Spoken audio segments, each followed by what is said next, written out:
नमस्कार, स्वागत है आप सभी का। साथियों, श्रीमद् भागवत गीता के 2 अध्याय हम पढ़ चुके और अब प्रस्तुत करते हैं अध्याय 3। ओम श्री परमात्मने नमः। इस पर अर्जुन ने प्रश्न किया कि हे जनार्दन, यदि कर्मों की अपेक्षा ज्ञान आपके श्रेष्ठ मान्य है तो फिर हे केशव, मुझे भयंकर कर्म में क्यों लगाते हैं तथा आप मिले हुए से वचन से मेरी बुद्धि को मोहित सी करते हैं। इसलिए उस पर एक बात को निश्चय करके कहिए कि जिससे मैं कल्याण को प्राप्त हूँ। इस प्रकार अर्जुन के पूछने पर भगवान श्री कृष्ण महाराज बोले, हे निष्पाप अर्जुन, इस लोक में 2 प्रकार की निष्ठा मेरे द्वारा पहले कही गई हैं, ज्ञानियों की ज्ञान योग से और योगियों की निष्काम कर्म योग से। परंतु किसी भी मार्ग के अनुसार कर्मों को स्वरूप से त्यागने की आवश्यकता नहीं है, क्योंकि मनुष्य ना तो कर्मों के ना करने से निष्कर्मता को प्राप्त होता है और ना कर्मों को त्यागने मात्र से भगवत साक्षात्कार रूप सिद्धि को प्राप्त होता है तथा सर्वथा कर्मों का स्वरूप से त्याग हो नहीं सकता, क्योंकि कोई भी पुरुष किसी काल में क्षण मात्र भी बिना कर्म किए नहीं रह सकता। निसंदेह सभी पुरुष प्रकृति से उत्पन्न हुए गुणों द्वारा परवश हुए कर्म को करते हैं। इसलिए जो मूढ़ बुद्धि पुरुष कर्म इंद्रियों को हठ से रोककर इंद्रियों के भोगों को मन से चिंतन करता रहता है, वह मिथ्याचारी अर्थात दंभी कहा जाता है। और हे अर्जुन, जो पुरुष मन से इंद्रियों को वश में करके अनासक्त हुआ कर्म इंद्रियों से कर्म योग का आचरण करता है, वह श्रेष्ठ है। इसलिए तू शास्त्र विधि से नियत किए हुए स्वधर्म रूप कर्म को कर, क्योंकि कर्म न करने से अच्छा है कार्य को करो तथा कर्म ना करने से तेरा शरीर निर्वाह भी नहीं सिद्ध होगा। हे अर्जुन, बंधन के भय से कर्मों का त्याग करना योग्य नहीं है, क्योंकि यज्ञ अर्थात विष्णु के निमित्त किए हुए कर्म के सिवा अन्य कर्म में लगा हुआ ही यह मनुष्य कर्मों द्वारा बंधता है। इसलिए हे अर्जुन, आसक्ति से रहित हुआ उस परमेश्वर के निमित्त कर्म का भली प्रकार आचरण कर। कर्म ना करने से तू पाप को भी प्राप्त होगा, क्योंकि प्रजापति ब्रह्मा ने कल्प के आदि में यज्ञ सहित प्रज्ञा को रचकर कहा कि इस यज्ञ द्वारा तुम लोग वृद्धि को प्राप्त हो और यह यज्ञ तुम लोगों को इच्छित कामनाओं के देने वाला होवे तथा तुम लोग इस यज्ञ द्वारा देवताओं की उन्नति करो और वे देवता लोग तुम लोगों की उन्नति करें। इस प्रकार आपस में कर्तव्य समझकर उन्नति करते हुए परम कल्याण को प्राप्त होवोगे तथा यज्ञ द्वारा बढ़ाए हुए देवता लोग तुम्हारे लिए बिना मांगे ही प्रिय भोगों को देंगे। उनके द्वारा दिए हुए भोगों को जो पुरुष इनके लिए बिना दिए ही भोगता है, वह निश्चय चोर है। कारण कि यज्ञ से शेष बचे हुए अन्न को खाने वाले श्रेष्ठ पुरुष सब पापों से छूटते हैं, और जो पापी लोग अपने शरीर पोषण के लिए ही पकाते हैं, वे तो पाप को ही खाते हैं, क्योंकि संपूर्ण प्राणी अन्न से पैदा होते हैं। संपूर्ण प्राणी अन्न से पैदा होते हैं और अन्न की उत्पत्ति वृष्टि से होती है और वृष्टि से यज्ञ से होती है, और वह यज्ञ कर्मों से उत्पन्न होने वाला है तथा उस कर्म को तू वेद से उत्पन्न हुआ जान, और वेद अविनाशी परमात्मा से उत्पन्न हुआ है। इससे सर्वव्यापी परम अक्षर परमात्मा सदा ही यज्ञ में प्रतिष्ठित है।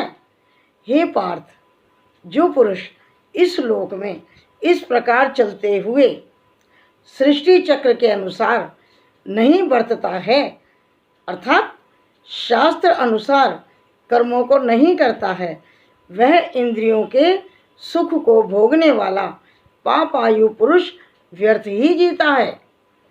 परंतु जो मनुष्य आत्मा ही में प्रीति वाला और आत्मा ही में तृप्त और आत्मा में ही संतुष्ट होवे, उसके लिए कोई कर्तव्य नहीं है, क्योंकि इस संसार में उस पुरुष का किए जाने से भी कोई प्रयोजन नहीं है, ना किए जाने से भी कोई प्रयोजन नहीं है, तथा इसका संपूर्ण भूतों में कुछ भी स्वार्थ का संबंध नहीं है, तो भी उसके द्वारा केवल लोक हितार्थ कर्म किए जाते हैं।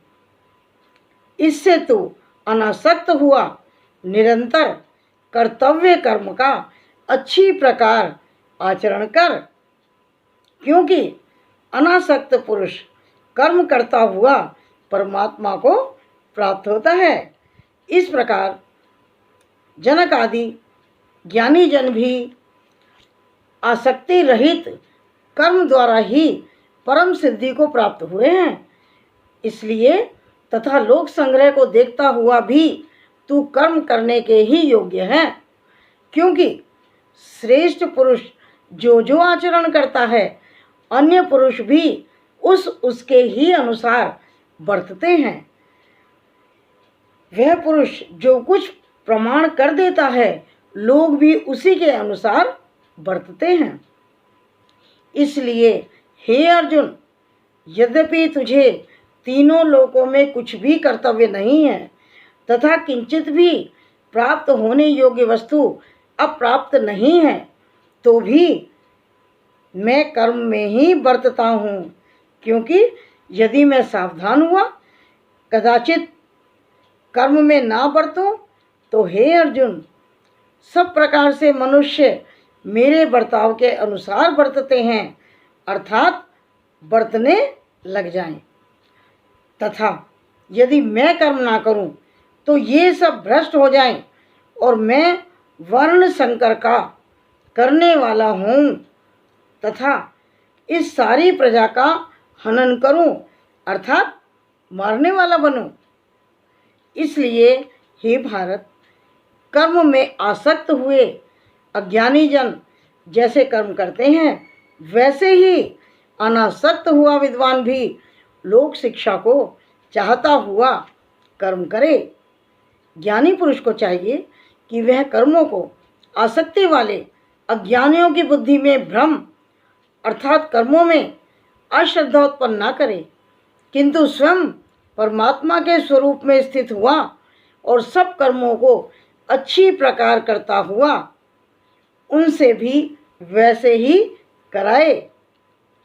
हे अर्जुन, वास्तव में संपूर्ण कर्म प्रकृति के गुणों द्वारा किए हुए हैं, तो भी अहंकार से मोहित हुए अंतःकरण वाला पुरुष मैं करता हूँ ऐसा मान लेता है। परंतु हे महाबाहो, गुणा विभाग और कर्म विभाग के तत्वों को जानने वाला ज्ञानी पुरुष संपूर्ण गुण गुणों में बरतते हैं ऐसे मानकर नहीं आसक्त होता है, और प्रकृति के गुणों से मोहित हुए पुरुष गुण और कर्मों में आसक्त होते हैं। उन अच्छी प्रकार ना समझने वाले मूर्खों को अच्छी प्रकार जानने वाला ज्ञानी पुरुष चलायमान ना करे।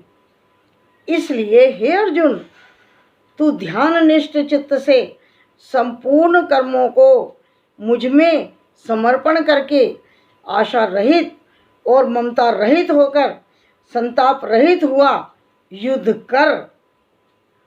हे अर्जुन, जो कोई भी मनुष्य दोष बुद्धि से रहित और श्रद्धा से युक्त हुए सदा ही मेरे इस मत के अनुसार बरतते हैं, वे पुरुष संपूर्ण कर्मों से छूट जाते हैं।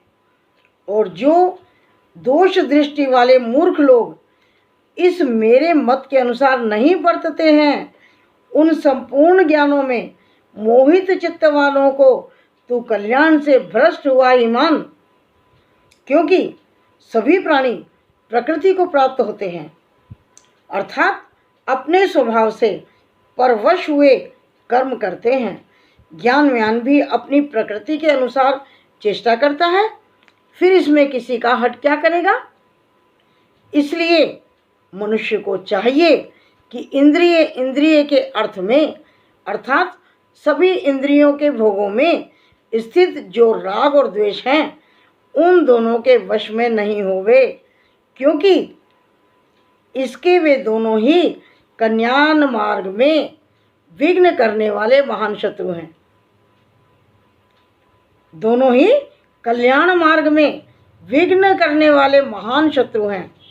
इसलिए उन दोनों को जीतकर सावधान हुआ स्वधर्म का आचरण करे, क्योंकि अच्छी प्रकार आचरण किए हुए दूसरे के धर्म से गुण रहित भी अपना धर्म अति उत्तम है। अपने धर्म में मरना भी कल्याणकारक है और दूसरे का धर्म भय को देने वाला है। इस पर अर्जुन ने पूछा कि हे कृष्ण, फिर यह पुरुष बलात् लगाए हुए के सदृश ना चाहता हुआ भी किससे प्रेरा हुआ पापों का आचरण करता है। इस प्रकार अर्जुन के पूछने पर श्री कृष्ण महाराज बोले, हे अर्जुन, रजोगुण से उत्पन्न हुआ यह काम ही क्रोध है।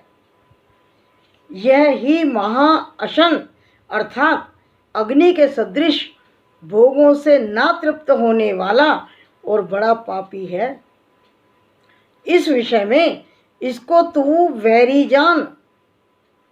जैसे धुएं से अग्नि और मल से दर्पण ढका जाता है तथा जैसे जीर से गर्भ ढका जाता है, वैसे ही उस काम के द्वारा यह ज्ञान ढका जाता है।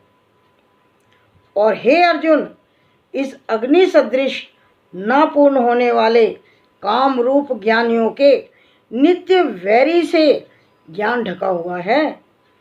इंद्रियां, मन और बुद्धि इस काम के वास स्थान कहे जाते हैं और यह काम इन मन, बुद्धि और इंद्रियों द्वारा ही ज्ञान को आच्छादित करके इस जीवात्मा को मोहित करता है। इसलिए हे अर्जुन, तू पहले इंद्रियों को वश में करके ज्ञान और विज्ञान के नाश करने वाले इस काम पापी को निश्चय पूर्वक मार। और यदि तू समझे कि इंद्रियों को रोककर काम रूप वैरी को मारने की मेरी शक्ति नहीं है, तो तेरी यह भूल है, क्योंकि इस शरीर से तो इंद्रियों को पर श्रेष्ठ, बलवान और सूक्ष्म कहते हैं, और इंद्रियों से पर मन है और मन से भी पर बुद्धि है, और जो बुद्धि से भी अत्यंत पर है वह आत्मा है। इस प्रकार बुद्धि से पर अर्थात सूक्ष्म तथा सब प्रकार बलवान और श्रेष्ठ अपने आत्मा को जानकर और बुद्धि के द्वारा मन को वश में करके, हे महाभावो, अपनी शक्ति को समझकर इस दुर्जय कामरूप शत्रु को मार। कामरूप शत्रु को मार। तीसरा अध्याय समाप्त होता है। आशा है कि आपको ये पठन पाठन ज़रूर पसंद आया होगा, और यदि पसंद आया हो तो कृपया इस चैनल को सब्सक्राइब, लाइक और शेयर कीजिएगा ताकि सभी लोग इसका आनंद ले सकें। नमस्कार।